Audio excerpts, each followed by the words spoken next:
Bueno, a continuación le voy a presentar una entrevista con nuestro experto en materia internacional, Mauricio Meshulam, quien ha publicado un nuevo libro en el que aborda el miedo que genera el crimen organizado aquí en la sociedad mexicana, la ausencia de paz que existe en el país y la manera en que esto está afectando la vida democrática de México. Acompáñeme a verla. Bueno, tengo aquí conmigo el libro más reciente de nuestro experto en materia internacional, Mauricio Meshulam, Miedo y construcción de paz en México. Es un tema local de México. Está publicado por el CIDE. Y Mauricio, ¿cómo estás? Muy buenas noches. ¿Cómo estás, Leo? Pues efectivamente, esta vez no venimos a hablar de temas internacionales. Sí.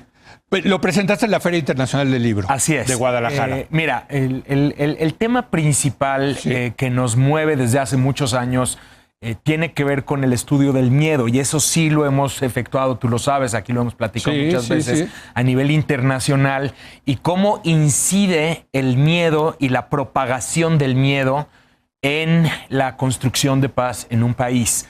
Los efectos psicosociales por la violencia. Entonces, claro, nosotros como internacionalistas estábamos viendo el mundo, pero cuando esto se empieza a suscitar en México, a partir, te podría decir, desde 2010, 2011, empezamos a estudiar el caso nacional, los efectos psicosociales por la violencia.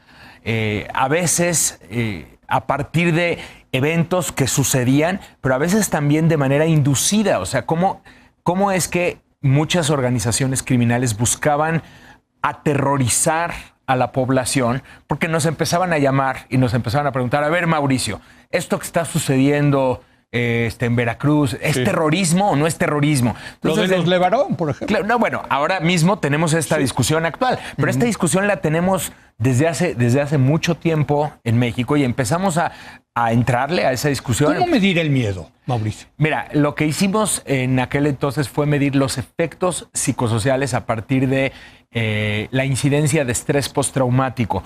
Tú lo que haces es que utilizas instrumentos internacionales y los aplicas en encuestas y mides el nivel de síntomas sugerentes de estrés, estrés postraumático, y luego empiezas a hacer correlación con, por ejemplo, la exposición a medios, exposición a redes sociales. O sea, luego, más que irle a preguntar a la gente, ¿tiene usted miedo? Sí, no es un tema. ¿No?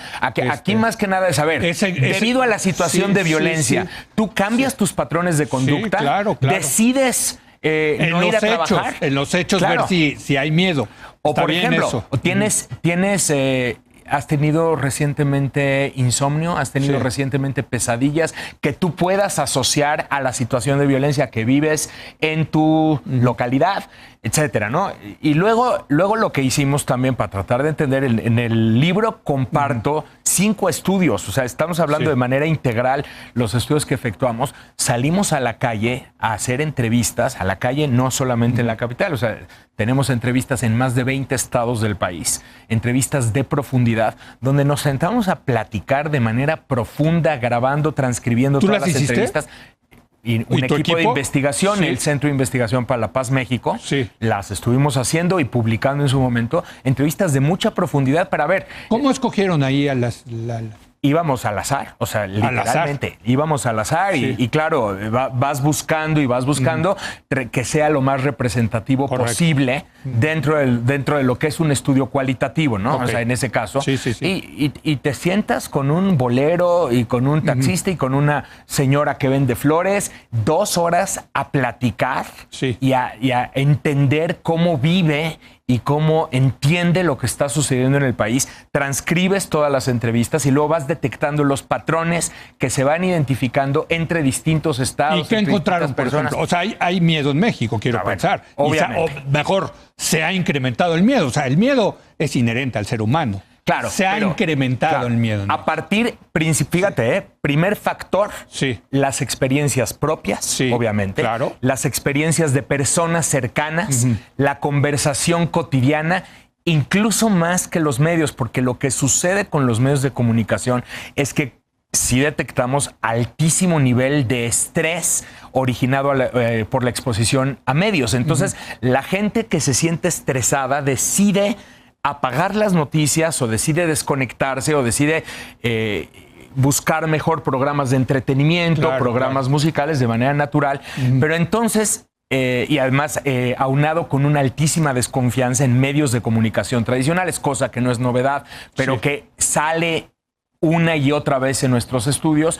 Con todos esos elementos, la gente principalmente empieza a formar su percepción a partir de lo que le sucede, de lo que sucede en su barrio, de lo que se conversa todo el día y adicionalmente la necesidad de desconectarse de los medios de comunicación tradicionales. Entonces uno dice, pero a ver, ¿cómo explicas el tema del rating?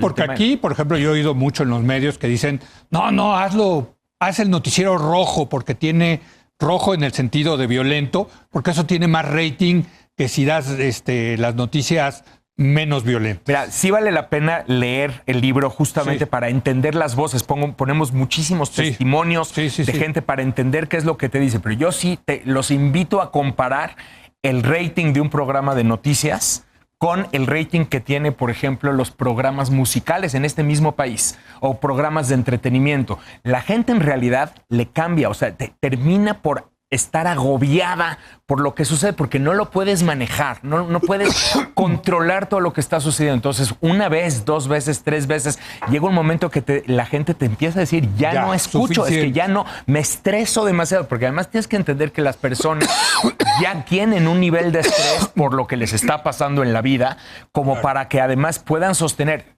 obviamente, durante 1 mes, 2 meses, 3 meses, pero llega un momento donde la curva en investigación internacional te demuestra que la gente empieza a habituarse. Oye, Mauricio, nos quedan 3 minutos y quiero pasar porque en el libro veo que hay un capítulo de propuestas de políticas públicas y recomendaciones generales. O sea, vámonos a las soluciones. Sí, bueno, ojalá las tuviéramos, pero podemos proponer, ¿no? O sea, a partir de los resultados... ¿O qué traen en este...? Exacto, sí. A partir de los resultados de nuestras investigaciones y de investigaciones de otro lado, sí hay una necesidad de orientarse hacia lo local. Fíjate la parte interesante. Claro, además, esto no es en vez de las estrategias que hay a nivel internacional, a nivel nacional para combate a la violencia o para construcción de paz a nivel nacional, pero sí la necesidad de impactar positivamente en la experiencia y conversación cotidiana. ¿Cómo se hace eso? Bueno, la gente nos decía, a ver, fíjate qué interesante. ¿Cómo puedo pedirle seguridad a mi gobierno si ni siquiera me tapan el bache? Si ni siquiera atienden un foco que está fundido y se queda fundido durante tantos meses. Lo que estás diciendo es que no ven gobierno. No ven gobierno, la ausencia del gobierno. Entonces el gobierno se tiene que hacer presente, impactando positivamente en el nivel local. Obviamente, no solamente me refiero a tapar baches o prender focos, me refiero yo a la necesidad de tener una presencia del gobierno que sea cercana a la gente. Ahí hay muy buena evidencia para respaldar las policías de proximidad, para respaldar todo lo que es la policía de barrio, para respaldar las políticas asociadas a la promoción de eventos deportivos, eventos culturales a nivel local, para que la gente se apropie de las calles, se apropie de los espacios públicos nuevamente. Obvio, mucho de esto ya se sabe, pero también lo hemos venido investigando desde hace tiempo y publicando, pero allá hay bastante evidencia que lo respalda.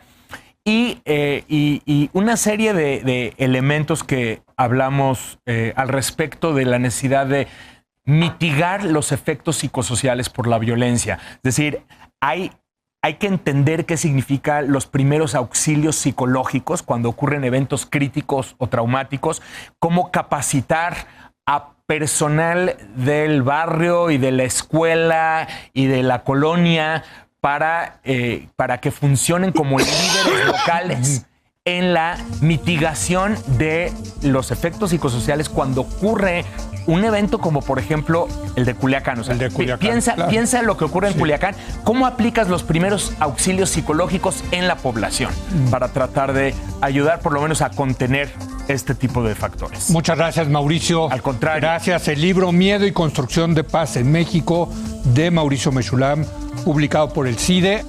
Muchas gracias a Mauricio Meshulam. Aquí termina la edición de hoy. Gracias por habernos acompañado. Mañana es nuestra edición de fin de semana. Mañana empiezan las vacaciones.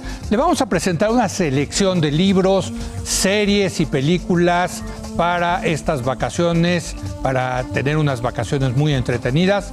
No se lo pierda. Aquí nos vemos.